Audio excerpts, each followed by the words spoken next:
Bom, inicialmente uma boa noite a todos. Gostaria aqui de cumprimentar o professor Ronaldo, um querido amigo, que aí depois de alguns anos já agora nós nos reencontramos, estamos aí trabalhando junto. Doutor Mário também, né? Já nos conhecemos há bastante tempo e fico muito feliz, né, por comporem aqui a banca comigo nessa noite. Uma noite aí que nós teremos 7 apresentações, uma noite bastante extensa com relação, mas também uma noite de muito conteúdo jurídico, de muito proveito aí para os nossos alunos também. Né? Então fica aqui o meu boa noite à banca. Boa noite, Karine. Boa noite, Guilherme. Boa Sejam noite. muito bem-vindos. Fiquem à vontade, né? Fiquem tranquilos. Como eu digo sempre, hoje é uma noite de festa. Fazendo aqui as apresentações iniciais, a Karine e o Guilherme, eles têm como linha de pesquisa, então, o processo penal, e o título do trabalho deles é o estupro de vulnerável com base no depoimento da vítima menor. E aí, então, abro a palavra agora ao professor Mário e, posteriormente, ao professor Ronaldo. Primeiramente, somente cumprimentá-los, professor André, professor Ronaldo, prazer estar aqui hoje. Guilherme, Karine, também, que vocês possam aí apresentar da melhor forma possível como vocês desenvolveram o trabalho de vocês, tá bom? Boa noite, boa apresentação. Obrigada. Bom, boa noite, Guilherme, Karine, professor André, satisfação em te ver. Não nos encontramos pessoalmente ainda, né, depois do seu retorno, mas se Deus quiser, isso vai estar próximo a acontecer.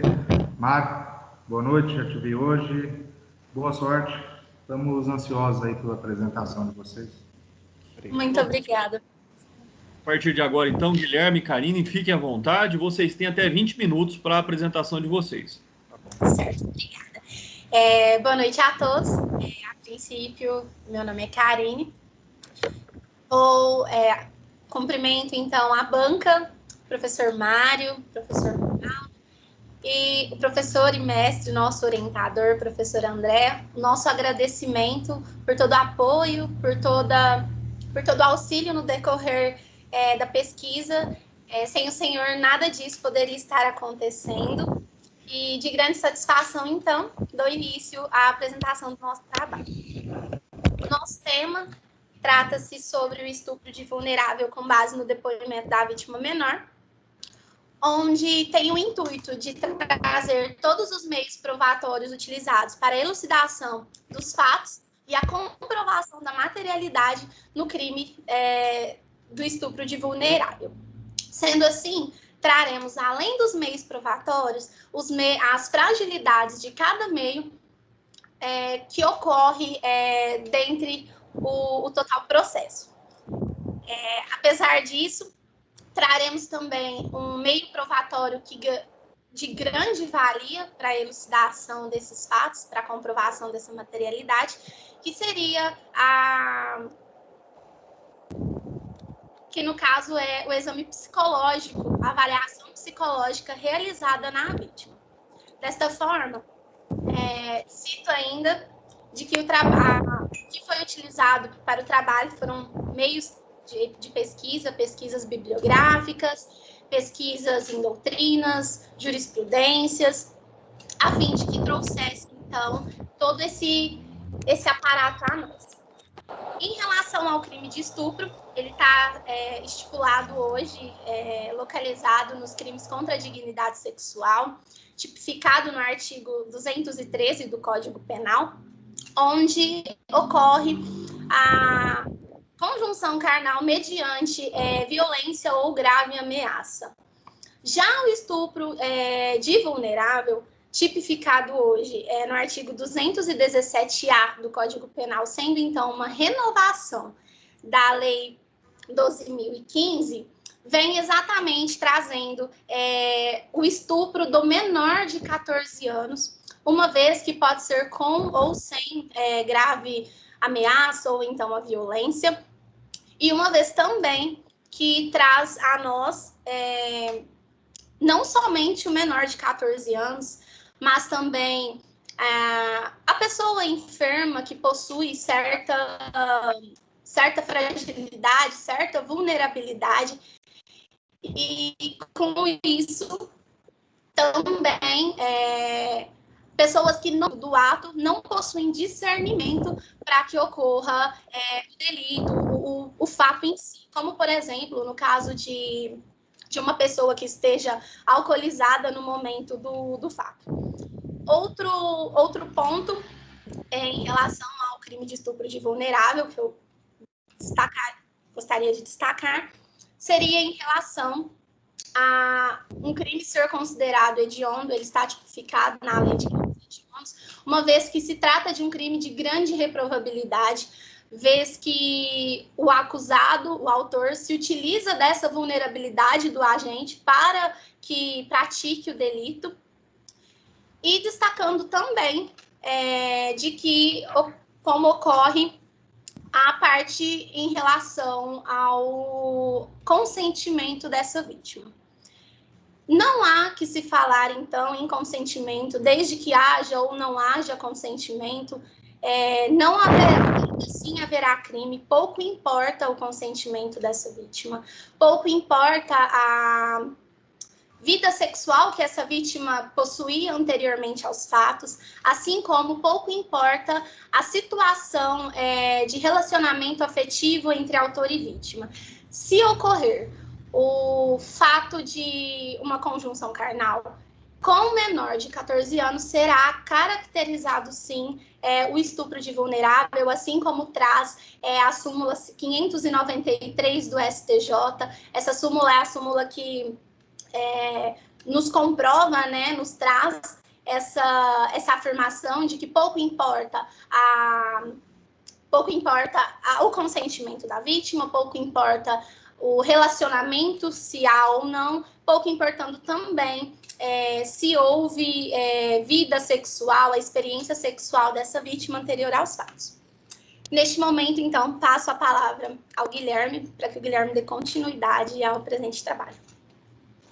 Boa noite, meu nome é Guilherme Otávio Isidoro Queiroz, faço meus cumprimentos aos prezados professor Mário, professor Ronaldo, membros desta banca, prezado professor e orientador deste trabalho, professor André de Paula Viana, meus cumprimentos ao senhor, a quem agradeço imensamente pela dedicação e empenho na orientação que tornou possível a realização deste trabalho. Irei abordar a respeito das provas que são produzidas no decorrer do processo e mostrar se essas são eficazes e suficientes para se formar a convicção do juiz. Primeiro meio probatório que irei analisar é o exame do corpo de delito. Por se tratar de um crime em que, em alguns casos, é deixado vestígios, torna-se necessário a realização de um exame, que colherá provas materiais, sendo este exame o exame que já foi dito. Quando ocorre a conjunção carnal, esta deixa vestígios no corpo da vítima, viabilizando o exame pericial. Porém, há os casos que, mesmo mediante este exame, não será possível identificar a materialidade. Isso se deve aos resquícios que desaparecem com o tempo, mostrando que o exame do corpo de delito, quando ocorrer conjunção carnal, deverá ser feito de imediato. O crime de estupro de vulnerável, ele abrange, além da conjunção carnal, outros atos libidinosos, sendo que este é ainda mais carente de prova, pois quando ocorrem os atos libidinosos, estes não necessariamente deixará vestígios das ações lascivas. Então, nesse caso, o exame do corpo de delito se mostra inviável, não havendo meios para que o laudo aponte uma materialidade e para que o laudo aponte uma prova que identifique a sua materialidade. Outro meio probatório que é utilizado é a prova testemunhal. Porém, esta deve ser observada de caso a caso. Por quê? Ocorre que nos crimes de estupro de vulnerável, o agente que irá praticar o ato, ele elabora diversas formas para que o crime seja cometido em locais sem a presença e sem o movimento de pessoas, longe dos olhos de testemunhas, ou seja, em total clandestinidade. No que se refere ao crime de estupro de vulnerável, este se torna um meio inaproveitável. A prova testemunhal se torna um meio inaproveitável, pois são quase nulas as chances de um crime ocorrer na presença de uma testemunha. Sendo assim, não há que se falar de prova testemunhal para que se comprove a materialidade do fato. Outro meio probatório, e esse de extrema importância, será a oitiva as declarações do acusado, pois é a sua chance de promover a sua... É uma prova indispensável para o processo. Devendo observar que o acusado tem o direito de permanecer em silêncio para não se autoincriminar. Então, além das provas que serão feitas pelo juiz, produzidas no processo, essa será a chance do acusado de promover a sua autodefesa, trazendo a sua versão dos fatos que ocorreu, podendo também indicar provas que pretende produzir. O juiz não poderá dispor deste meio probatório, visto que, se isso ocorrer, haverá o cerceamento de defesa. O juiz também não poderá, em nenhum momento das declarações do acusado, refutá-las, pois, se isso ocorrer, haverá anulidade do processo por imparcialidade e por haver a violação do exercício de defesa. É entendido, senhores, que no nosso ordenamento jurídico não existe hierarquia entre as provas, sendo que todas possuem o mesmo valor. Entretanto, o estupro, por ser um crime que nem sempre deixa vestígios, inviabilizando outros meios probatórios, sendo que geralmente são praticados em locais em que não há movimentação, onde, em alguns casos, a única testemunha é a própria vítima, o magistrado, ele, em busca da verdade, ele acaba dando uma valoração maior às suas declarações, ao seu depoimento, tendo esta uma relevância especial. Pois, em alguns casos, este pode ser o único meio que comprove a materialidade do fato. Então, por ser dado uma valoração maior pelo magistrado, este também deve ser elaborado, realizado de uma maneira especial, pois, por se tratar de uma vítima vulnerável, seu depoimento deverá ser realizado em um local apropriado e acolhedor, para garantir que a vítima tenha privacidade e se sinta segura para relatar os fatos ocorridos. Isso deve ser feito para que a vítima não se sinta pressionada pelo fato de expor e reviver um momento traumático que passou. Todavia, o seu depoimento deverá estar em harmonia e em conformidade com as demais provas, se houver, e com os fatos, devendo também o magistrado analisar o seu relacionamento com o acusado. Deve ser ressaltado que a palavra da vítima pode ser um meio de prova frágil, pois, apesar de ser dada uma valoração maior, ela não pode ser tida como absoluta, tendo em conta que a vítima, nesses casos, é tomada por diversas emoções, dada a sua imaturidade, uma vez que também ela pode sofrer de falsas memórias. O que seriam as falsas memórias? A vítima, ela tem a lembrança de um determinado fato que não ocorreu, porém, ela acredita veemente na existência deste. Existe também a possibilidade de haver uma manipulação por parte de algum familiar, como ocorre nos casos de alienação parental, tendo o familiar induzindo a vítima e influenciando em suas memórias, para que isso gere uma falsa denúncia de estupro de vulnerável, podendo ser por um motivo de vingança ou por uma briga familiar. Um meio de prova que poderá ser de fato responsável por ajudar na elucidação do crime será a avaliação psicológica da vítima, sendo que o seu objetivo será fazer uma análise verídica do fato, pois, como já foi citado, pode ocorrer de outros meios probatórios sozinhos não constatar a materialidade do fato, podendo estes e outros meios probatórios também ser providos de falhas, serem falhos, como ocorre nos casos em que a vítima, por apresentar a vulnerabilidade, possui a falsa memória. Deve ser dado um valor especial nesta prova, pois, como foi visto anteriormente também, o estupro não necessariamente se limita à conjunção carnal, podendo também se consumar através de atos libidinosos, sendo que os exames as provas, como a prova testemunhal e o exame do corpo de delito, não irá detectar o crime neste caso, não comprovará a materialidade do fato. O psiquiatra forense Chagnon, ele apresenta um parecer mostrando os aspectos que devem ser tirados deste exame. Para se atingir o objetivo do exame, deve ser observado 3 aspectos, como investigar se a vítima possui algum transtorno psicológico ou influências que poderiam induzir tal comportamento. O segundo irá consistir em fazer uma avaliação geral da vítima, determinando seu grau de memória e a sua inteligência. E, por fim, ele diz que a repercussão que os fatos causaram no psicológico da vítima devem observar os fatos que causaram no psicológico da vítima e em que grau este desenvolvimento se encontra nela. A maneira como esse exame é feito corrobora para que não se deixe escapar nenhum detalhe, pois a clareza destes será de extrema importância para que o juiz, juntamente com as demais provas, chegue a uma conclusão, para que não se tome uma decisão injusta. Passo a palavra novamente para a minha colega Karine, para que faça algumas considerações e, por fim, a conclusão. Obrigado.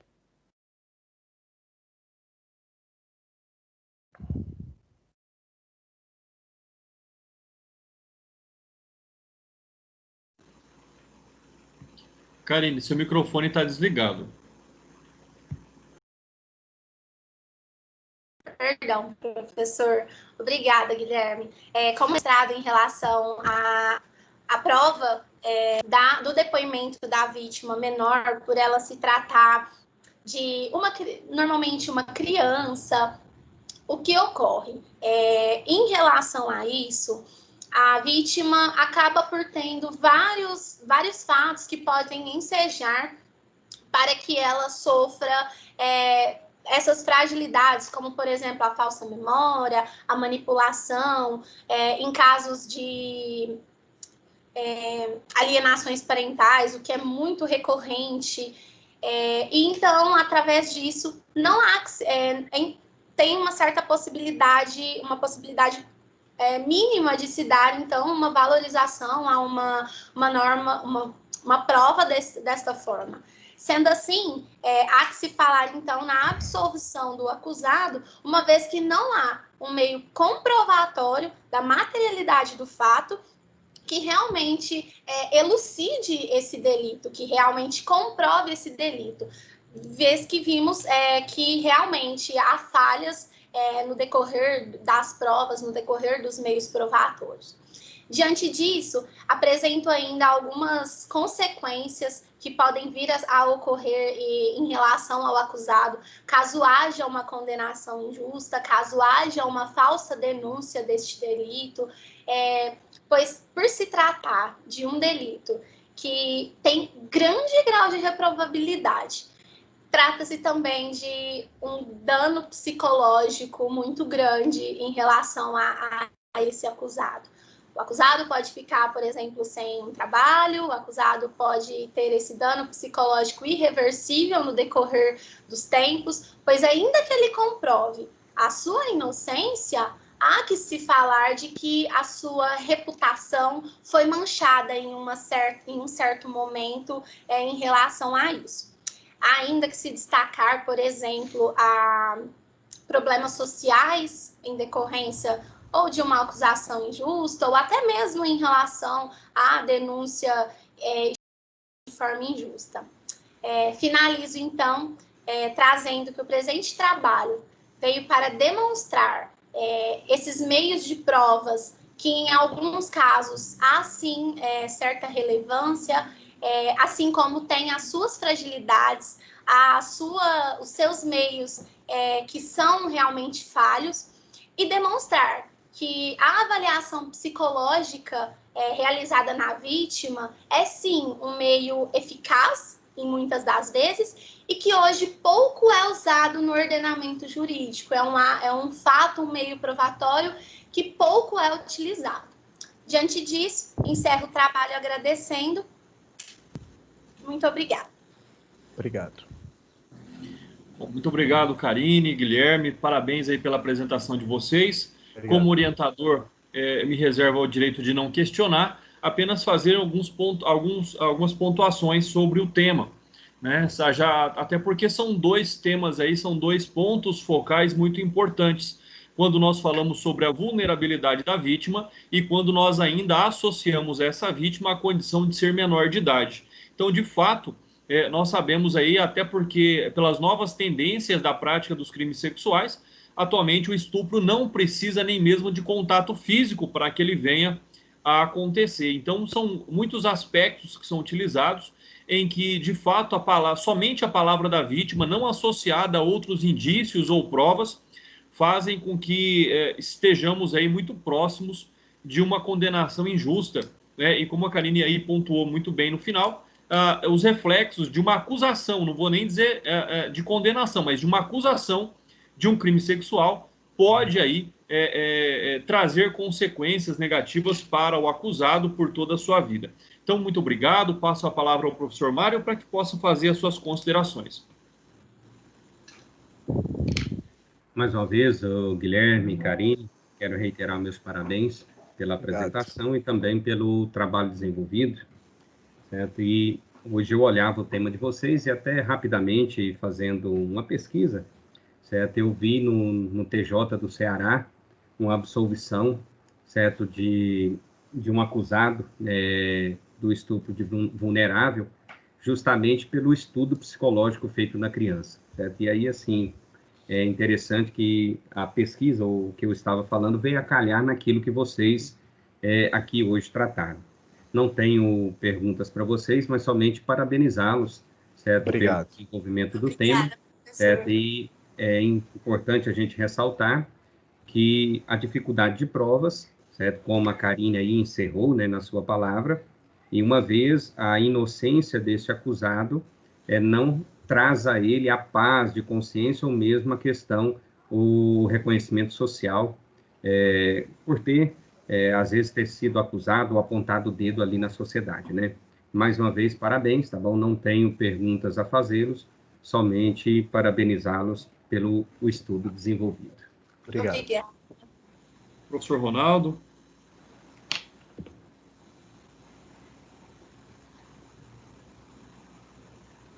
O áudio está desligado, professor. Bom, parabéns aos dois, tá? Pela apresentação, pela conclusão do curso. E tendo em vista que não milito na área, isso me impõe fazer pesquisa sobre o tema, né? Eu vi que havia uma sugestão legislativa, tá? A fim de enquadrar a falsa notificação de estupro de vulnerável com uma tipificação penal própria. Ó, tornar falsa acusação de crime, tornar falsa acusação de estupro, crime hediondo e inafiançável. Enfim, esta sugestão legislativa, ela não foi a cabo, ela não sequer virou um projeto de lei, não foi votado.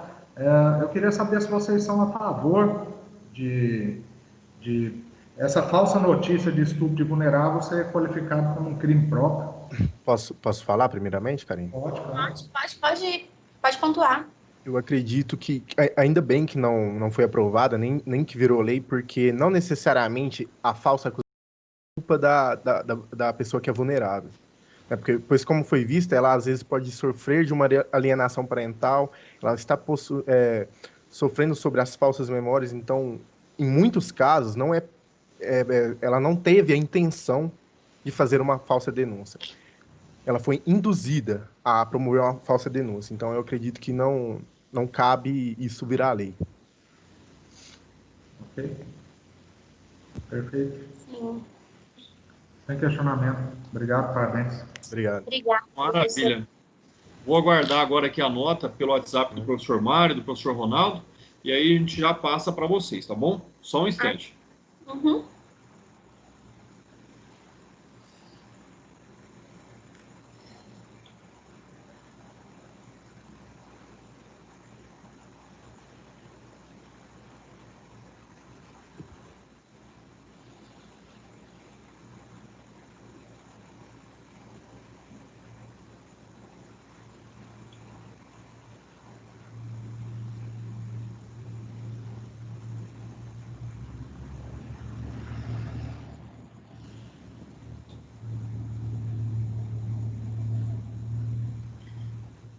Queridos doutores, Guilherme e Karine, a banca aqui já deliberou por essa forma moderna também, triangular aqui no WhatsApp, e vocês foram aprovados sem ressalvas com a nota 10. Parabéns, Obrigado. sucesso. Obrigado. E Obrigado. aproveitem esse momento. Como eu disse, é uma noite de felicidade.